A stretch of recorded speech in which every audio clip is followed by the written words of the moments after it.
এ কারণে আমরা যারা স্বামী আছি স্ত্রীর প্রতি খেয়াল রাখবো, এদিক সেদিক ঠিকই সময় কাটাই, কিন্তু স্বামীর প্রতি স্ত্রীর প্রতি আমরা সময় কাটাইতে পারি না। আরেকটি ঘটনা, হযরত খাদিজা রাদিয়াল্লাহু তাআলা আনহা, তিনি যখন দুনিয়ার থেকে চলে যান তখন মা আয়েশাকে নবীজি সাল্লাল্লাহু আলাইহি সাল্লাম গ্রহণ করেন। একবার মা আয়েশা সে বলতেছিলেন, ইয়া রাসূলুল্লাহ, ইয়া হাবিবাল্লাহ, আমার খেলা দেখতে ইচ্ছা করে। যেহেতু তার বয়স কম ছিল, খেলা দেখতে ইচ্ছা করে।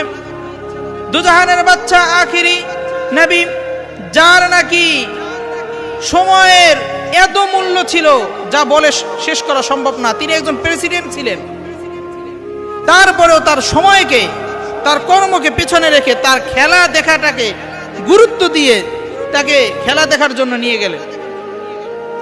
খেলার মাঠ শুরু হয়ে গেল, খেলা দেখতেছেন। এমত অবস্থায় মুহাম্মদুর রাসূলুল্লাহ সাল্লাল্লাহু আলাইহি সাল্লামের গুরুত্বপূর্ণ কাজ চলে আসে, তারপরও তিনি ওই কাজে যান না। কারণ তিনি চিন্তা করেন, আমার ওয়াইফ সে খেলা দেখতেছে, ছোট মানুষ।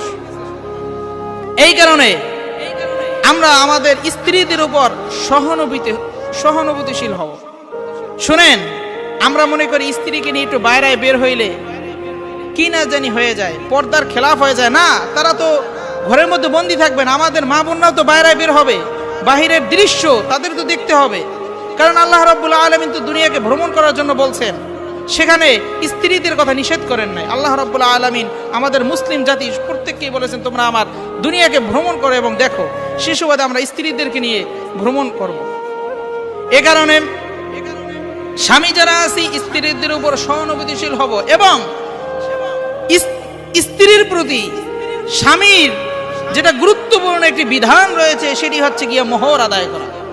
আমাদের বাংলাদেশে মোহর আদায় করতে চায় না। বিয়ার দিন বাসর রাত্রে বউয়ের পা ধরে ঝুলে পড়ে এবং বলে, আমাকে ক্ষমা করো, মাফ করো, টাকা নাই। এই মেয়ে টাকা নাই, তাহলে আগে কি করলাম?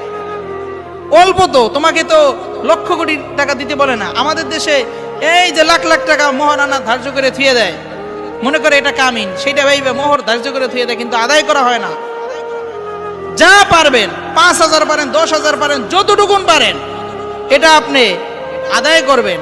কখনো এই স্ত্রীর পা ধরে মাপ চাবেন না, কারণ এই স্ত্রীর পা ধরে মাপ চাওয়ার মাধ্যমে আপনি একটি চোর বলে সাব্যস্ত হবেন।